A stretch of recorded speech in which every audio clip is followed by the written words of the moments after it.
다시 오실 예수님. 마태복음 24장 3절에서 44절 말씀입니다. 예수께서 감람산 위에 앉으셨을 때에 제자들이 조용히 와서 이르되 우리에게 이르소서 어느 때에 이런 일이 있겠사오며 또 주의 임하심과 세상 끝에는 무슨 징조가 있사오리까? 예수께서 대답하여 이르시되 너희가 사람의 미혹을 받지 않도록 주의하라. 많은 사람이 내 이름으로 와서 이르되 나는 그리스도라 하여 많은 사람을 미혹하리라. 난리와 난리 소문을 듣겠으나 너희는 삼가 두려워하지 말라. 이런 일이 있어야 돼 아직 끝은 아니니라.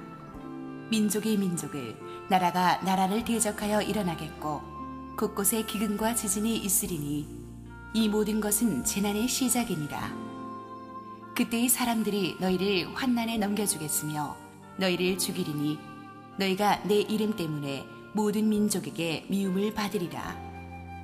그때에 많은 사람이 실족하게 되어 서로 잡아주고 서로 미워하겠으며 거짓 선지자가 많이 일어나 많은 사람을 미혹하겠으며 불법이 성함으로 많은 사람의 사랑이 식어지리라. 그러나 끝까지 견디는 자는 구원을 얻으리라. 이 천국 복음이 모든 민족에게 증언되기 위하여 온 세상에 전파되리니 그제야 끝이 오리라.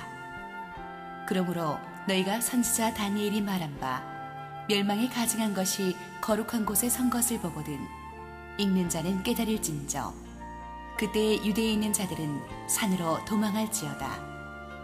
지붕 위에 있는 자는 집 안에 있는 물건을 가지러 내려가지 말며 밭에 있는 자는 겉옷을 가지러 뒤로 돌이키지 말지어다. 그 날에는 아이벤 자들과 젖먹이는 자들에게 화가 있으리로다. 너희가 도망하는 일이 겨울에나 안식일에 되지 않도록 기도하라. 이는 그때에 큰 환난이 있겠습니다. 창세로부터 지금까지 이런 환난이 없었고 후에도 없으리라. 그 날들을 감하지 아니하면 모든 육체가 구원을 얻지 못할 것이나 그러나 택하신 자들을 위하여 그 날들을 감하시리라. 그때의 사람이 너에게 말하되 보라 그리스도가 여기 있다 혹은 저기 있다 하여도 믿지 말라. 거짓 그리스도들과 거짓 선지자들이 일어나 큰 표적과 기사를 보여 할 수만 있으면 택하신 자들도 미혹하리라. 보라 내가 너에게 미리 말하였노라. 그러면 사람들이 너에게 말하되 보라 그리스도가 광야에 있다 해도 나가지 말고 보라 골방에 있다 해도 믿지 말라. 번개가 동편에서 나서 서편까지 번쩍임같이 인자의 임함도 그러하리라. 죽음이 있는 곳에는 독수리들이 모일 것입니다. 그날 환난 후에 즉시 해가 어두워지며 달이 빛을 내지 아니하며 별들이 하늘에서 떨어지며 하늘의 권능들이 흔들리리라. 그때에 인자의 징조가 하늘에서 보이겠고 그때에 땅의 모든 족속들이 통곡하며 그들이 인자가 구름을 타고 능력과 큰 영광으로 오는 것을 보리라. 그가 큰 나팔 소리와 함께 천사들을 보내리니 그들이 그의 택하신 자들을 하늘 이 끝에서 저 끝까지 사방에서 모으리라. 무화과 나무의 비유를 배우라. 그 가지가 연하여지고 잎사귀를 내면 여름이 가까운 줄을 아나니 이와 같이 너희도 이 모든 일을 보거든 인자가 가까이 곧 문 앞에 이른 줄 알라. 내가 진실로 너에게 말하노니 이 세대가 지나가기 전에 이 일이 다 일어나리라. 천지는 없어질지언정 내 말은 없어지지 아니하리라. 그러나 그 날과 그때는 아무도 모르나니 하늘의 천사들도 아들도 모르고 오직 아버지만 아시느니라. 노아의 때와 같이 인자의 임함도 그러하리라. 홍수전에 노아가 방주에 들어가던 날까지 사람들이 먹고 마시고 장가들고 시집가고 있으면서 홍수가 나서 그들을 다 멸하기까지 깨닫지 못하였으니 인자의 임함도 이와 같으리라. 그때의 두 사람이 밭에 있음에 한 사람은 데려가고 한 사람은 버려둠을 당할 것이요 두 여자가 맷돌질을 하고 있음에 한 사람은 데려가고 한 사람은 버려둠을 당할 것이니라. 그러므로 깨어있으라. 어느 날에 너희 주가 임할는지 너희가 알지 못함이니라. 너희도 아는 바니 만일 집주인이 도둑이 어느 시각에 올 줄을 알았더라면 깨어있어 그 집을 뚫지 못하게 하였으리라. 이러므로 너희도 준비하고 있으라. 생각하지 않은 때에 인자가 오리라. 우리 함께 기도하시고 말씀 보겠습니다. 사랑하는 아버지, 은혜를 감사합니다. 하나님께서는 하늘문을 여시고 큰 거룩한 감동을 지난 이틀 동안에 우리에게 부어주셨습니다. 가정들이 변하고 개인의 삶이 변하고 새하늘과 새 땅이 열리는 기적의 순간이 우리의 것이 되었습니다. 이제 오늘도 마음 문을 열고 하나님의 말씀을 듣습니다. 주님, 말씀하여 주시옵소서. 예수님의 이름으로 기도합니다. 아멘. 무엇이든 시작이 있으면 끝이 있는 법입니다. 태어날 때가 있으면 반드시 죽을 때가 있습니다. 이 세상의 역사도 그렇습니다. 하나님께서 천지를 창조하셨기 때문에 하나님께서 이 천지를 언젠가는 끝을 내십니다. 하나님께서 천지를 창조하실 때 우리와 의논하지 않으셨듯이 하나님께서도 이 천지를 끝낼 때 우리와 의논하지 않으십니다. 단 하나 우리가 아는 것은 이 세상의 끝은 하나님의 아들 예수 그리스도가 세상에 다시 오실 때 끝난다는 사실입니다. 그날은 하나님의 백성들에게는 축제의 날이 되겠지만 하나님을 무시하고 경멸하고 믿지 않았던 사람들에게는 가장 최악의 심판의 날이 될 것입니다. 천지가 개벽하는 이 엄청난 사건, 지구의 종말, 예수님의 재림, 두 사건이 동시에 일어나는데 이 사건에 대해서 수많은 사람들의 관심이 집중이 되어 왔습니다. 1992년 10월 28일 어저께 부흥회 강사로 오셨던 이주영 목사님이 군대에서 쫄병이 될 때 얘기입니다. 이분이 크리스찬이었기 때문에 고참들한테 핍박을 많이 받았어요. 교회 간다고 얻어맞고 성경 읽는다고 얻어맞고. 그런데 1992년 10월 28일만은 달랐습니다. 평소에 그토록 무섭던 고참들이 이 이병 옆으로 살금살금 붙어 서더니 잘 때 같이 자자는 거예요. 그래가지고 잘 때 어떤 사람은 팔을 끼고 자고 어떤 사람은 다리를 끼고 자고 목에다 팔을 걸고 자기가 그렇게 많은 남자들을 안고 자보기는 처음이라는 거죠. 왜냐? 다미선교회 이장님 목사가 주님이 그때 다시 오신다고 했기 때문입니다. 그래가지고 예수 안 믿는 언론들도 다미선교회 본부 앞에 진을 쳤어요. 그러니까 이 고참들이 혹시나 주님 다시 오시면 자기들이 안 되잖아요. 그래서 이일병 너만 살지 말고 우리 같이 가자. 그래가지고 그냥 목을 끼고 다리를 끼고 잠들었어요. 격려를 받으며 사랑을 받으며. 그런데 그날 밤이 지났는데 주님 다시 오시지 않았습니다. 그 다음 달부터 이일병은 다시 얻어맞기 시작했습니다. 주님이 다시 안 오셨다는 거지. 이 유명한 한국 교회를 뒤집어 놓고 사회를 떠들썩하게 했던 이장님 목사의 이 시한부 종말론 다미선교회 사건은 큰 해프닝으로 끝났습니다. 그렇지만 이런 종말론 이단 사건이 한국 교회에 끼친 악영향은 너무나 큽니다. 왜냐하면 20세기 초 평양 대붕 운동 때도 그랬고 60, 70년대 때 한국 교회가 부흥할 때 이 화두가 뭐였냐 하면은 이 종말론적인 신앙입니다. 많은 목사님들이 이 세상을 사랑하지 말고 오직 하나님 나라를 바라보며 살아야 할 것을 설교했습니다. 그래서 크리스천들이 세상에 기죽지 않고 살아가는 담대한 부흥신앙을 가질 수가 있었죠. 그런데 이 시한부 종말론 이단들이 한번 휩쓸고 지나간 뒤에는 그 누구도 기성교회에서 이 종말론적인 신앙을 무서워서 얘기를 못하게 됐어요. 이단으로 몰릴까 봐. 요한계시록 설교도 목사님들이 잘 안 합니다. 이단으로 몰릴까 봐. 그러니까 이 다미선교회는 와야 되었지만 성도들로 하여금 건강한 종말론적인 신앙을 갖지 못하게 하려는 사탄의 의도는 어느 정도 성취된 셈이죠. 사람들이 다 이 얘기를 안 다루니까 기성교회에서도. 그러니까 새로운 종말론 이단들이 다시 꼬리를 치켜드는 것입니다. 그러니까 신천지의 이만희 같은 사람만 종말론 자꾸 얘기하고 계시록 강의하는 것입니다. 그러니까 많은 성도들이 미혹되는 것입니다. 저는 그래서 우리 기독교 에센스 시리즈 6번째로 주님이 가르쳐 주신 진짜 재림의 징조, 준비는 과연 어때야 되는 것인가를 우리 마태복음 24장을 토대로 해서 함께 고민해 보고자 하는 것입니다. 마태복음 24장은 상당히 많은 신학자들이 해석하기가 난해했던 챕터입니다. 왜냐하면 이 장에서 예수님이 두 가지 사건을 동시에 다루고 있기 때문입니다. 예수님 돌아가시고 나서 30년 후인 AD 70년에 로마군에 의해서 유대가 망합니다. 예루살렘이 완전히 포위되고 멸망당합니다. 끔찍한 재난이 일어납니다. 그런데 그래서 그때 로마의 장군이 들어와서 성전의 돌을 다 뜯어내고 성전에 서서 이렇게 가증한 것이 성전에 섰다는 말이 그 말이에요. 그 하나님의 성전을 더럽히면서 예루살렘을 멸망시키고 유대의 나라가 2000년 동안 망해버리죠. 그런데 예수님께서 그 사건과 예루살렘의 멸망과 지구의 종말 사건 두 개를 동시에 이야기하신 거예요. 물론 예수님께서는 섞어서 말씀하시지 않았겠지만 두 개를 동시에 다루신 것은 확실한데 마태가 기록하면서 섞어 쓴 것 같습니다. 왜 주님께서 해석하기 혼란스럽도록 이 예루살렘의 멸망 사건과 이 지구의 종말 사건을 두 개를 동시에 다루셨는가? 왜냐하면 이 이스라엘의 회복, 이스라엘의 운명은 지구 종말을 그 조짐을 잃는 그 시계와도 같기 때문입니다. 온도계와도 같습니다. 이스라엘의 운명이 지난번에도 제가 설교했듯이 지구 전체의 운명, 세계 복음화와 주님의 다시 오심과 이게 딱 연결이 돼 있어요.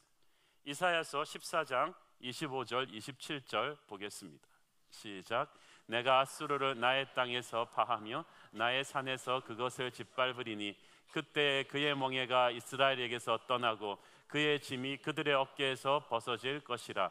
이것이 온 세계를 향하여 정한 경영이며 이것이 열방을 향하여 핀 손이라 하셨나니 만군의 여호와께서 경영하셨은즉 누가 능히 그것을 패하며 그의 손을 펴셨은즉 누가 능히 그것을 돌이키라. 잘 보세요. 악한 자의 멍에가 이스라엘에게서 떠나고 그리고 이스라엘이 회복되는 것이 온 세계를 향한 하나님의 경영이다. 그러니까 여러분 2000년 동안 나라를 잃었던 민족이 우리가 36년 동안 일제치하에 있었는데도 우리 땅에 있었는데도 민족 정신을 잃어버릴 뻔했는데 전 세계로 흩어져서 2000년을 살면서 언어가 없어진 민족이 딱 100년 만에 언어를 되찾고 나라를 회복하고 나라 생기자마자 수많은 강대국들의 침입을 받았는데도 6번의 전쟁을 치르면서 살아남고 나라를 더 강하게 지켜내고 저렇게 경제적으로 성장한 나라는 이스라엘뿐입니다. 그런데 그 이스라엘의 회복 사건은 성경에서 예수님의 다시 오심의 가장 거대한 징조 중에 하나라고 말하고 있는 거죠. 이스라엘이 회복되면서 그 100년 동안에 그 오순절 방언 사건도 터지고 성령 운동도 일어나고 세계 복음화가 일어나기 시작하고 그리고 주님의 다시 오심과 지구의 종말이 다 연결돼서 일어나는 겁니다. 그래서 우리가 이스라엘을 살펴보면 주님의 재림의 그 카운트다운이 점점 가까웠음을 볼 수가 있어요. 두 번째로 우리가 생각할 것은 심판과 십자가입니다. 주님의 이 종말론의 핵심은 심판입니다. 하나님을 버린 이 세상에 대한 심판인데 주님께서 십자가 고난을 당하시기 직전에 이 재림에 대한 메시지를 주셨다는 것이 중요합니다. 그것은 주님의 두 번째 오시는 그 재림은 주님의 첫 번째 오심의 목적 십자가를 통해서만 이루어지는 것이라는 것을 우리에게 보여주는 것입니다. 누가복음 17장 25절 보겠습니다. 시작. 그러나 그가 먼저 많은 고난을 받으며 이 세대에게 버림받아야 할지니라. 주께서 많은 고난 받으시고 십자가를 지셨기 때문에 사탄의 권세가 무너질 수 있었습니다. 그리고 하늘과 땅의 모든 권세가 주님께 지워졌죠. 이제 주님이 그 권세를 가지고 두 번째 다시 오실 때는 구원자가 아닌 심판주로 오시는 것입니다. 그래서 주님께서는 십자가의 보혈을 통과한 사람만이 이 재림을 기쁨으로 맞이할 수 있다는 것을 가르쳐 주신 거예요. 그래서 지구의 종말에 대한 어줍지 않은 호기심으로 들끓는 사람들이 아니라 예수의 보혈로 거듭난 자녀들이게만 하나님께서 재림의 비밀을 말씀을 통해 보여주신 줄로 믿습니다. 십자가를 통과하지 않는 주님의 재림은 해석되지가 않는다. 세 번째로 모든 사람이 궁금해하는 재림의 타이밍은 하늘의 비밀로 하나님께서 닫아 놓으셨다. 아무도 그 정확한 때를 예측할 수가 없다 하는 거예요. 36절 보시겠습니다. 시작. 그러나 그날과 그때는 아무도 모르나니 하늘의 천사들도 아들도 모르고 오직 아버지만 아시느니라. 아버지만 아신다. 그런데 사람들은 헛된 몸부림으로 이 날짜를 예측하려고 애를 많이 썼습니다. 특별히 중세의 유명한 예언자 노스트라다무스의 예언은 요한계시록 다음으로 인류가 많이 읽어요. 그게 얼마나 웃기냐면은 그 노스트라다무스의 예언을 또 해석합니다. 요즘 제가 들은 거는 싸이의 말춘 강남 스타일이 유튜브 조회수 10억을 돌파하면 주님 다시 오신다. 이런 저도 이해를 못 하겠는데, 몇 월 며칠을 정확하게 날짜를 찍어서 말한다. 이건 자기가 예수보다도 위대하겠다는 거죠. 아들도 모르는데. 그러므로 그냥 100% 가짜라고 믿으시면 됩니다. 주님이 다시 오신다 한 지가 2000년이 지났지만 주님이 다시 오시지 않았습니다. 그래서 많은 사람들이 교회를 비웃기 시작합니다. 야, 언제 다시 오시냐? 진짜 오시는 거냐? 라고 비아냥거리는 사람들이 있다고 했습니다. 베드로후서 3장 3절 4절 시작. 먼저 이것을 알지니 말세에 조롱하는 자들이 와서 자기의 정욕을 따라 행하며 조롱하여 이르되 주께서 강림하신다는 약속이 어디 있느냐? 조상들이 잔 후로부터 만물이 처음 창조될 때와 같이 그냥 있다 하니. 아무 일도 안 일어나는데, 천지가 아무 변함이 없는데 언제 다시 오시냐? 그러면서 기독교인들을 비웃습니다. 그러나 내가 북극을 보지 못했다고 해서 북극이 존재하지 않는 것이 아닙니다. 아직 오시지 않았다고 해서 주님이 다시 오시지 않는다고 말할 수 없다는 거예요. 그날은 도적같이 온다고 했습니다. 반드시 옵니다. 이 옛 하늘과 옛 땅은 반드시 망하게 돼 있습니다. 하나님이 이 종말의 때를 늦추시는 이유는 딱 하나, 구원의 숫자가 차지 않았기 때문입니다. 하나님이 구원하고자 하는 백성이 아직도 남아 있습니다. 이 백성의 숫자는 우리가 생각하는 것보다 훨씬 커요. 하나님의 사랑의 품이 그만큼 넓다는 거죠. 신천지 이만희가 말하는 한국의 14만 4천 명이 아닙니다. 인간이 셀 수 있는 숫자가 아니라는 거예요.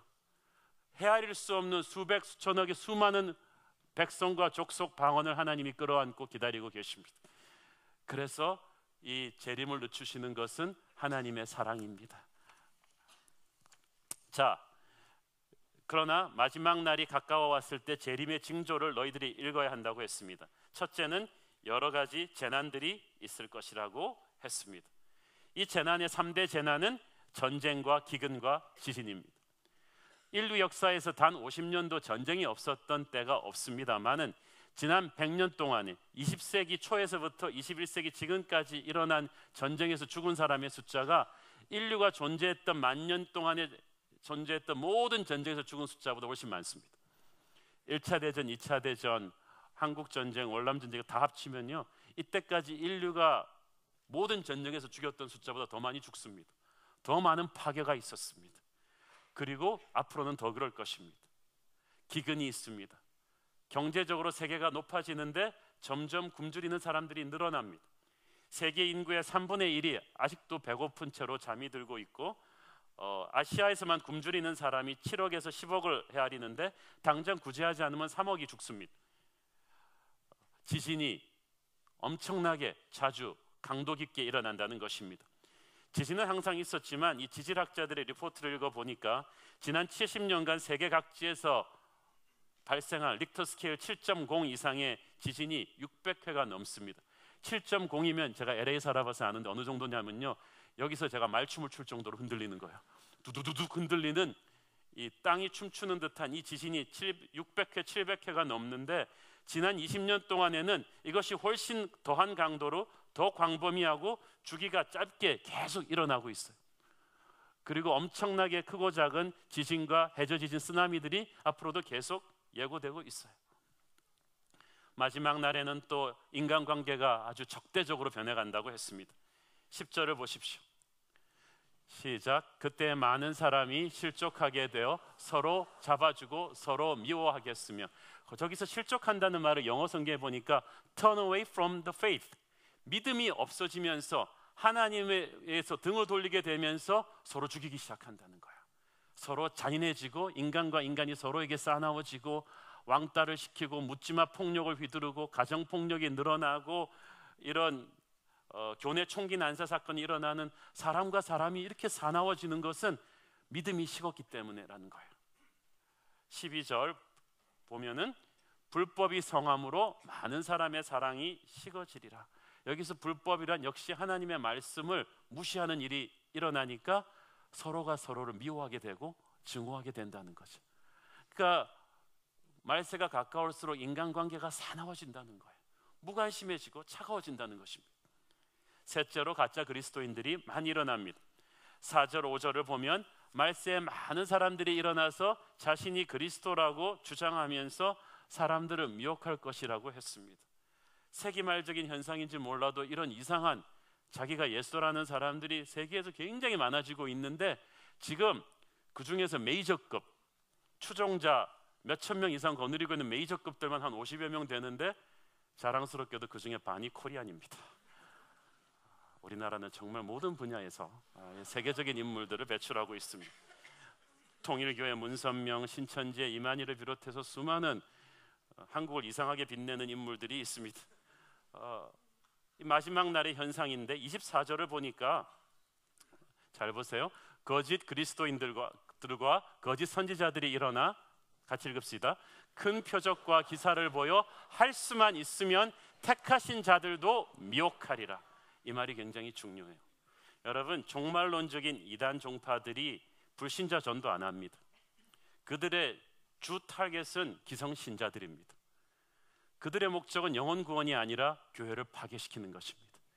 그래서 신천지가 작은 교회에 들어가서 무너뜨릴 때 그거를 산으로 옮긴다고 말합니다. 그래서 예수님은 이들에게 미혹되지 말고 관심을 끊으라고 합니다. 여러분, 이단에 미혹되지 않으려면 건강한 교회 공동체에 꼭 붙어 있어야 돼요. 그런데 이단이 언제 들어오냐면 교회가 싸울 때, 목회자가 어떤 사건을 일으켜서 교인들이 기성교회에 실망했을 때, 이럴 때 확 들어오는 거죠. 그리고 심심풀이로 기성교회 다니던 분들이 호기심 있는 새로운 바이블 스터디 쫓아다니다가 이단에 빠져버리는 것입니다. 이 종말론적인 이단 종파들의 특징은 성경 공부를 많이 시킵니다. 그런데 이들이 시키는 성경 공부의 특징은 자기들이 이용해 먹을 만한 구절만 뽑아가지고 편식시키는 거예요. 절대로 구약과 신약을 처음부터 끝까지 찬찬히 읽히고 성경 전체의 맥을 살펴보는 그런 성경 공부 절대 안 시킵니다. 그래서 이단 종파의 성경 공부를 여러분이 굉장히 조심해야 되는 거죠. 성경은 편식하는 것이 아니라 전체를 보는 것이 중요하고, 십자가 보혈의 시각에서 제대로 해석하는 것이 중요한데, 이단 종파들의 성경 공부는 그렇게 하지 않아요. 진리를 비틀어버리는 거짓 선지자들이 말세에 많이 늘어날 것이다. 네 번째로 핍박받는 기독교인들의 숫자가 늘어날 것이다. 9절에 보니까 예수님 이름 때문에 신자들이 환난에 처하고 죽임당하고 미움받을 것이라고 하셨습니다. 아프리카 수단에서는요, 최근까지 실제로 기독교 신자들을 십자가에서 못 박아 처형했어요. 인도네시아에서는 이슬람인들이 기독교인들을 죽이고 테러하는 케이스가 많아요. 중동 이슬람에서는 개종하면은 짭도 잃고 가문에서 내쫓김 당하고 길에 가다가 그냥 돌 맞아 죽고 막 그래요. 그런데 우리는 그 모든 핍박받는 상대도 안 되는 가장 무서운 기독교 핍박사를 우리 코앞에서 지켜보고 있습니다. 북한의 지하교회 성도들입니다. 지난 50년 동안에 이 북한의 지하교인들이 당한 그 순교의 역사를 나중에 통일된 뒤에 공개하면 세계의 순교 역사가 다시 쓰여질 것이라고 합니다. 마지막이 임박할수록 사탄의 마지막 몸부림에 의해서 수많은 하나님의 성도들이 순교의 피를 흘릴 것이며 핍박을 당하게 될 것입니다. 저는 우리 한국 사회에서 요즘 일어나고 있는 지난 몇 년 동안의 피부로 체험할 수 있는 안티 기독교 분위기가 이와 무관하지 않다고 생각합니다. 물론 교회가 잘못하는 거 많죠. 그렇지만 또 동시에 이 어둠의 권세가 그 핍박의 강도를 마지막 때에 높이는 거라고 저는 봅니다. 다섯 번째로 마지막이 가까울수록 사람들이 영적으로 무지해지고 방종하게 될 것이다. 37절, 39절 같이 읽겠습니다. 시작. 노아의 때와 같이 인자의 임함도 그러하리라. 홍수 전에 노아가 방주에 들어가던 날까지 사람들이 먹고 마시고 장가들고 시집가고 있으면서 홍수가 나서 그들을 다 멸하기까지 깨닫지 못하였으니 인자의 임함도 이와 같으니라. 그러니까 사람들이 깨닫지 못한다는 거죠. 그러니까 여러분이 꼭 사람들이 악한 짓을 해서 문제가 아니라 괜찮은 것들을 하는데 취해가지고 진짜 가장 중요한 것을 자꾸 뒤로 미루게 된다는 거죠. 사탄의 전략입니다. 사탄의 사람들을 공략하는 대부분의 방법은 극단적인 게 아닙니다. 눈에 보이는 범죄 저지르고 살인하고 마약하고 그게 아니라 그냥 천국 비슷한 아리깨리한 세상의 즐거움과 이런 분주함을 만들어서 사람들로 하여금 거기 적당히 그냥 정신없이 취해서 가장 소중한 영혼의 문제를 자꾸 뒤로 넘기게 만드는 거예요. 교회 좀 이따가 나가야지, 사업 좀 안정시켜 놓고 애들 좀 키워 놓고, 우리 애는 고3이니까 대학교 가면 교회 나가겠습니까? 그럼 고3 때 주님 오시면 어떡하겠다는 거죠? 고3은 천국에 안 가도 됩니까? 사업이 안정되지 않은 사람은 죽어도 지옥 가도 상관이 없다는 얘기입니까? 우리 부모님이 혹시 불교 신자신데 부모님 돌아가실 때까지만 기다렸다가 내가 그때부터 교회 나가겠습니다. 그 말은 나 우리 부모님은 지옥에 잘 모셔다 드리고 나만 천국 가겠습니다.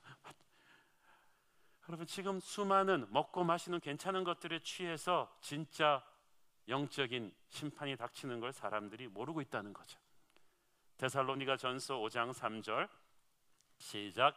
그들이 평안하다 안전하다 할 그때에 임신한 여자에게 해산의 고통이 이름과 같이 멸망이 갑자기 그들에게 이르리니 결코 피하지 못하리라. 내가 지금 건강하니까, 돈 있으니까, 젊으니까 인생의 안전지대에 들어와 있다고 생각합니까? 천만의 말씀. 순식간에 우리가 그렇게 붙잡고 있던 것들이 날아가 버릴 수가 있습니다. 특히 마지막으로 중요한 사인은 주님의 재림이 임박하게 될 때 세계 복음화가 절정에 다다르게 된다는 것입니다. 14절 같이 읽겠습니다. 시작. 이 천국 복음이 모든 민족에게 증언되기 위하여 온 세상에 전파되리니 그제야 끝이 오리라. 끝이 오리라. 기독교 역사 2000년에서요 세계 선교가 본격적으로 추진된 게 200년이 안 됩니다. 한 400년 전까지만 해도 지구가 둥글지 않다고 믿었기 때문에 그랬고, 또 하나는 사람들이 외부로 많이 나가지를 않았어요. 그런데 유럽의 산업혁명이 일어나고 기술과 이런 경제가 발달하면서 세계가 넓다는 것을 알게 되고, 이런 일들이 교통과 통신기술, 인쇄술이 발달하면서 19세기에 비로소 영국과 미국의 크리스천 젊은이들이 우리 시대의 세계를 복음화하자는 말을 그때부터 입에 올리기 시작한 거예요. 그래서 많은 기술의 발전과 교통의 발전이 도와줬습니다. 이제는 우리가 생각할 수도 없는 곳곳에 복음이 들어갔습니다. 모든 미전도 종족에게 언어가 다 지구상에 존재하는 언어로 성경이 번역되기 시작했습니다. 그리고 마지막 때가 되니까요 우리가 상상할 수도 없는 데서 지금 복음화가 일어나고 있어요. 이란은 회교도 국가 중에서도 가장 터프한 나라입니다. 그런데 지난 15년, 20년 동안 사일런트 리바이벌이라고 해서 이란에서 100만이 넘는 사람들이 조용히 예수를 믿었어요. 독일의 백인들은 교회를 안 나가는데 독일의 교회에서 매년 2,000명 세례받는 사람들이 바로 이란인들입니다. 독일로 이민 온 이란인들이 세례를 받고 있는 거죠. 남미와 아프리카와 중남미 곳곳에서 이해할 수가 없는 복음의 불길이 치솟아 오르고 있는 것을 우리는 보고 있습니다. 이 마지막 때입니다. 많은 사람들이 궁금해합니다. 이 재림의 순간이 어떻게 될 것인가? 성경은 말합니다. 첫째, 그것은 순식간에 일어나는 사건이 될 것이다. 27절을 보세요. 시작. 번개가 동편에서 나서 서편같이 번쩍임 같이 인자의 임함도 그러하리라. 재림이라 몇 년을 걸려서 서서히 오시는 게 아닙니다. 오늘 좀 음향 효과로 구구구 소리 나고 그 다음날 하늘 조금 열리고 그 다음날 더 크게 열리고 이러는 게 아니라는 거죠. 번개처럼 순식간에 이 상황이 종료된다는 뜻입니다. 둘째로 천지 만물이 파괴되고 재구성됩니다. 29절 보겠습니다. 시작. 그날 환난 후에 즉시 해가 어두워지며 달이 빛을 내지 아니하며 별들이 하늘에서 떨어지며 하늘의 권능들이 흔들리리라. 이 말이 무슨 말이냐 하면 일식과 월식이 동시에 일어난다는 거예요. 인간이 밝히는 전기불 말고는 모든 빛을 하나님이 끝내버린다는 거예요. 그리고 아마겟돈 영화에서나 보았던 유성들이 지구로 떨어지기 시작하는 거예요. 우리가 살고 있는 이 눈에 보이는 세상이 다 파괴되는 거예요. 그리고 주님이 오십니다. 30절, 31절 보겠습니다. 시작. 그때의 인자의 징조가 하늘에서 보이겠고 그때 땅의 모든 족속들이 통곡하며 그들이 인자가 구름을 타고 능력과 큰 영광으로 오는 것을 보리라. 그가 큰 나팔 소리와 함께 천사들을 보내리니 그들이 그의 택하신 자들을 하늘 이 끝에서 저 끝까지 사방에서 모으리라. 오늘 우리가 부른 찬양대로 보라 주님 구름 타시고, 이게 그대로 성경에서 나온 말이. 그리고 나팔 불 때 이 나팔 소리가 어느 정도 볼륨이 크냐 하면요, 여러분 천둥 소리 볼륨 크죠? 그거에 한 100만 배 정도 클 거예요. 지구 전체가 빠랑빠랑 울리면서 오는데, 하나님의 음성은 계시록에 보니까 많은 물소리와도 같다고 했어요. 많은 물소리 들어보셨어요? 저는 나야가라 가서 들어봤어요. 1초에 7,000톤의 물이 쏟아질 때는요 귀가 멍해요. 그런데 그것과는 게임이 안 될 정도의 많은 물소리 같은 주님의 음성이 들리면서, 햇빛보다 더 밝은 하늘의 광채가 임하면서 입에는 날선 검이 나오고 눈에는 하늘의 빛을 발하는 거룩한 주님께서 천군 천사와 수많은 흰옷을 입은 성도들 거느리고 나팔을 불면서 임하는 그 영광의 모습이 여러분 기대되지 않습니까? 바로 그날이 축제의 날입니다. 우리의 최고의 날입니다. 그런데 이 날이 부활과 심판의 날이라는 것입니다. 영적인 운명이 갈려버려요. 평소에는 똑같아 보이죠?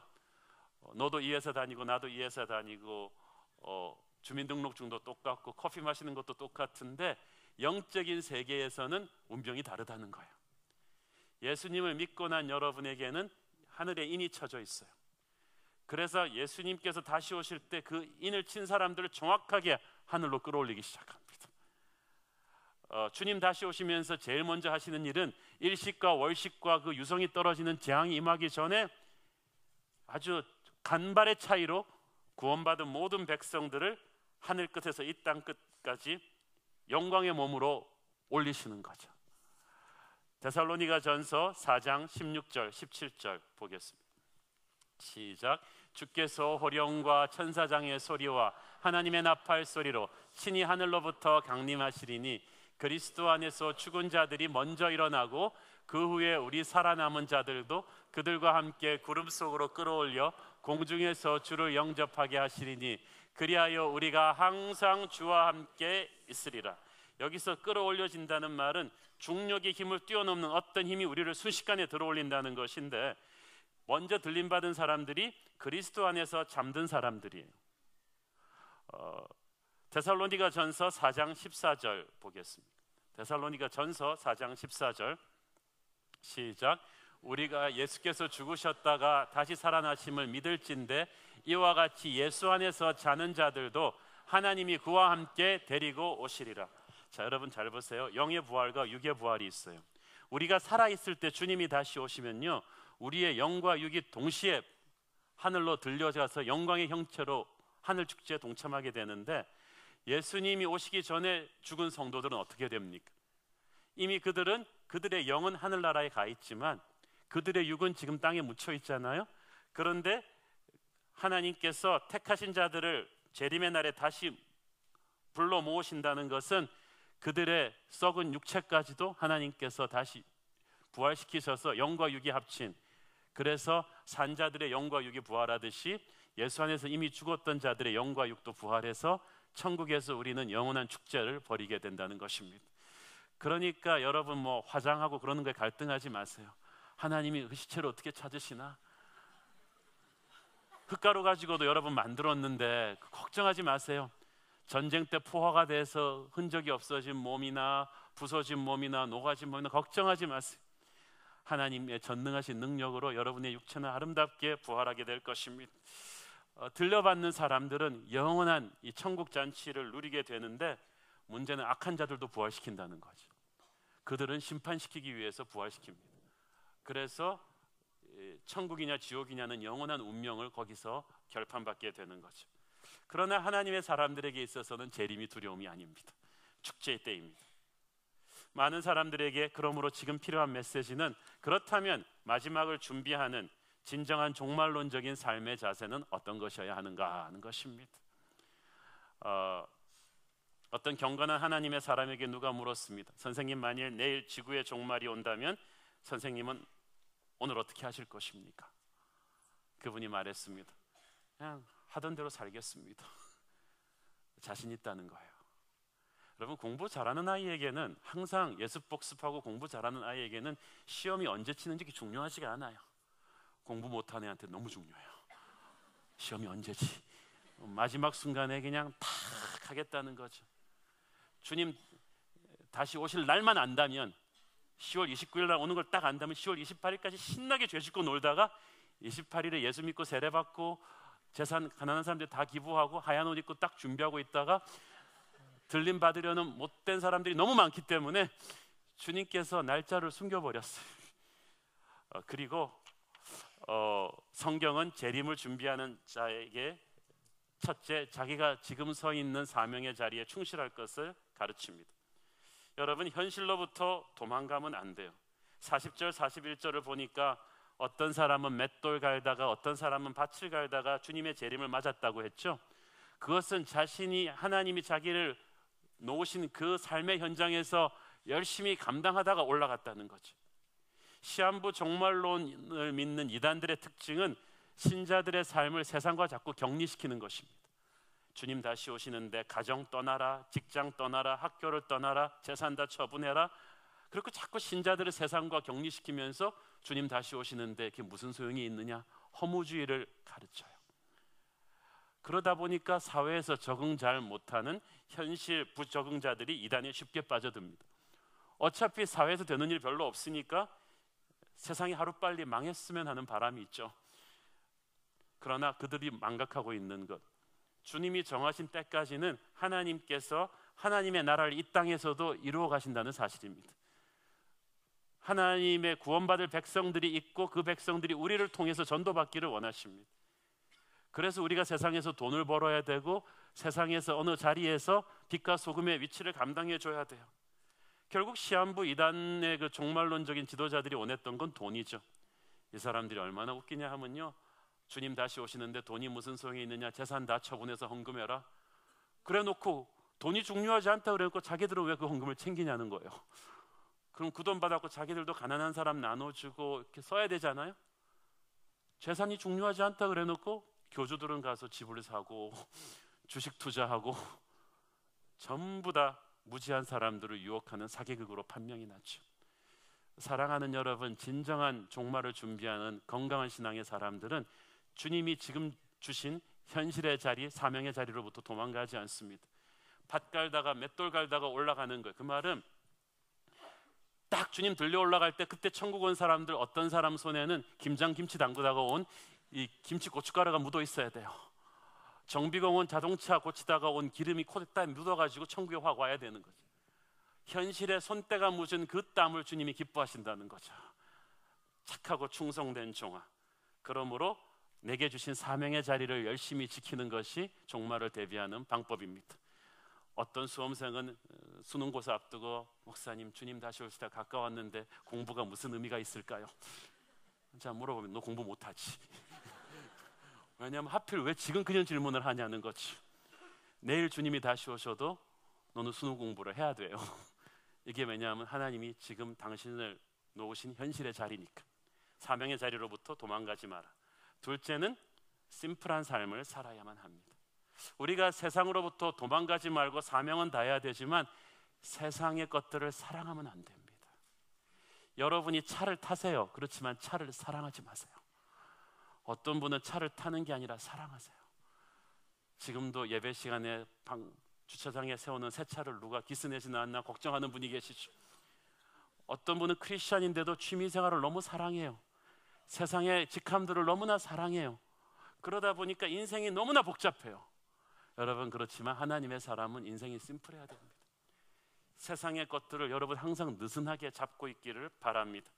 주식이나 부동산 투자에 너무 목숨 걸지 말고요, 뭐 수집하고 뭐 취미생활도 너무 목숨 걸지 마세요. 어떤 분은 뭐 골동품 수집하고 도자기 수집하고 뭐 백 수집하는데 너무 목숨 걸었어요. 그거 하나 없어지면 막 큰일이 나요. 그리고 남 다 줘버리세요. 우리 재림을 준비하는 사람의 손은 항상 소탈해야 됩니다. 겸손해야 됩니다. 옷도 그냥 있으면 있고 없으면 없고, 차도 그냥 탈 때까지 탈다가 그것도 또 그냥 지나가는 거예요. 무슨 차, 뭐 이게 중요한 게 아니에요. 예단 때문에 너무 그렇게 골치 아파하지만 그게 지금 중요한 게 아니에요. 생각해 보십시오. 우리는 지금 천국 전부가 보도블락이 황금으로 깔린 그 나라를 바라보고 있습니다. 주님께서 나를 위해 예비하신 하늘의 영광과 흰구름 타시고 오시는 주님의 영광을 바라보면서 천사들이 우리의 수종을 들 것이며 그 영광을 바라보는데, 여러분이 지금 뭐 동창회 회장하는 게 지금 중요합니까? 여러분 지금 소나타에 누가 좀 기스 좀 낸 게 그게 중요합니까? 그게 중요하지 않다는 거예요. 사랑하는 여러분, 하늘을 바라보는 사람, 세상을 심플하게 살기를 바랍니다. 식사도 절제해서 심플하게 드세요. 어떤 사람은 그냥 맛있는 음식 찾아다니느라고 너무 목숨 걸고 계세요. 그러지 마세요. 식사도 좀 줄여 드시기를 바라고, 금식도 자주 하시고, 여러분 복잡한 인간관계도 좀 정리를 하시고, TV도 진짜 좋은 드라마 좀 가뭄에 콩나듯이 한두 개 보시고 그냥 좀 정리를 하세요. 여러분 인생 너무 복잡하니까 훈련받을 시간도 없고 LCS 할 시간도 없고 기도할 시간도 없고 전도할 시간도 없는 거예요. 여러분의 가계부, 인간관계, 시간 심플하게 정리하기를 바랍니다. 심플하게 살든지 심플하게 살든지 둘 중에 하나죠. 세 번째로 종말론적인 경건의 삶이 필요하다. 베드로 후서 3장 11절 13절 시작. 이 모든 것이 이렇게 풀어지리니 너희가 어떠한 사람이 되어야 마땅하냐? 거룩한 행실과 경건함으로 하나님의 날이 임하기를 바라보고 간절히 사모하라. 그날에 하늘이 불에 타서 풀어지고 물질이 뜨거운 불에 녹아지려니와 우리는 그의 약속대로 의가 있는 곳인 새하늘과 새 땅을 바라보도다. 마지막 날이 임하면 임할수록 세상이 더 악해지고 더 음란해지고 더 폭력적이되고 더 쾌락 중심이 되는데, 이것이 이제 사람들한테 익숙해져서 체질화돼서 옛날에는 굉장히 사람들이 깜짝깜짝 놀랐던 폭력과 그 음란한 그 씬들이 이제는 공영파 TV에서 자연스럽게 나오는데 사람들이 그냥 받아들인다는 거죠. 그냥 아주 익숙해져 버렸어요. 그리고 그 세상 속에서 살다 보니까 그런 게 정상 같고 그렇지 않은 사람들이 비정상적 같아 보여요.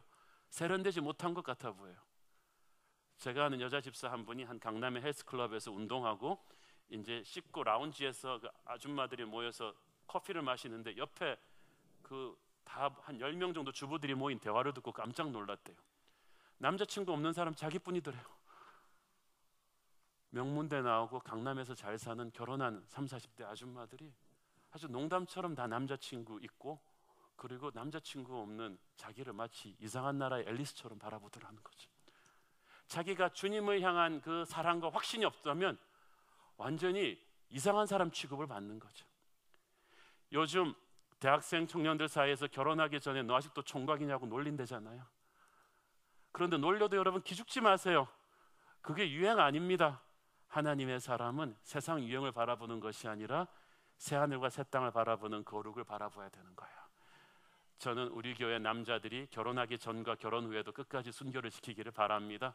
세상이 뭐라고 하든 여러분은 거룩해야 돼요. 어떻게 시간을 쓰고 어떻게 여러분의 돈을 쓰고 하나님이 주시는 스탠다드대로 거룩과 경건의 삶을 유지해야 돼요. 사탄은 큰 교회를 두려워하는 게 아니라 거룩한 교회를 두려워하는 거예요. 우리는 주님의 신부예요. 신부와 창녀의 차이는 아름다움이 아니라 순결입니다. 교회가 거룩을 잃어버리면 끝나는 거예요. 저는 여러분이 종말론적인 거룩과 경건의 삶에 같이 헌신하기를 바랍니다. 네 번째로는 사랑의 공동체를 더 성실하게 만들어져 가야 합니다. 히브리서 10장 24절 25절 시작. 서로 돌아보아 사랑과 선행을 격려하며 모이기를 피하는 어떤 사람들의 습관과 같이 하지 말고 오직 권하여 그날이 가까움을 볼수록 더욱 그리하자. 이 악한 세상으로부터 우리를 지키는 가장 확실한 방어책이자 공격책은 사랑하는 사람들끼리 모이는 거예요. 하나님의 백성들이 바쁘다는 핑계로 자꾸 안 모이게 만들어요. 사탄이 자꾸 우리가 헐뜯고 불평하는 일로 모이기를 원하지 이렇게 서로 사랑하고 격려하면서 모이기를 원하지 않아요. 지난 이틀 동안의 부흥회 때 우리가 못 올 핑계가 얼마나 많았습니까? 그 폭설과 그 혹한과 그 추위와 어려움 속에서도 그렇지만 이를 악물고 오니까 하나님이 얼마나 큰 은혜를 주십니까? 거기서 부어주시는 사랑과 은혜의 힘으로 우리는 세상을 이기는 거예요. 어저께 결혼한 신랑 신부도 그 전날 오고 어저께도 또 왔어요. 바로 그런 거예요. 여러분이 바쁘다는 핑계를 하지 말고 하나님의 사람들끼리 계속 모여야 돼요. 순례배 빠지지 마세요. 은혜 자리를 빠지지 마세요. 그래서 세상을 이기는 능력을 키우십시오. 마지막으로 전도와 선교에 우리가 헌신해야 합니다. 재림의 시간을 결정하는 유일한 요소는 구원받은 백성들의 숫자예요. 사랑하는 여러분, 지금 여러분은 저보다 훨씬 많은 불신자들을 월요일부터 토요일까지 만나잖아요. 여러분이 항상 만나는 여러분의 직장 상사, 동료, 부하들을 그 순간에 천국과 지옥으로 갈리게 될 텐데 그 슬픔과 원망과 아픔의 눈을 여러분은 받아낼 자신이 있습니까? 사랑하는 여러분, 전도합시다. 직장 동료들에게 전도하시고 가족 친지에게 전도하시고, 그래서 하나님 앞에 부끄러움이 없도록 합시다. 내년에는 우리가 좀 더 전도와 선교에 헌신함으로써 주님 다시 오실 날을 준비하는 그런 교회 되기를 축원합니다. 함께 기도하겠습니다. 사랑하는 하나님, 은혜를 감사합니다. 세상이 마지막으로 치닫고 있는데 우리가 너무 세상에 취해서 주님이 다시 오신다는 사실을, 이 옛 하늘과 옛 땅은 멸망되기로 작정되었다는 것을 잠시 망각하고 있었습니다. 하나님, 오시옵소서. 주님을 기다립니다. 사모합니다. 주님 다시 오실 날을 준비하는 교회 되게 하옵소서. 예수님의 이름으로 기도합니다. 아멘.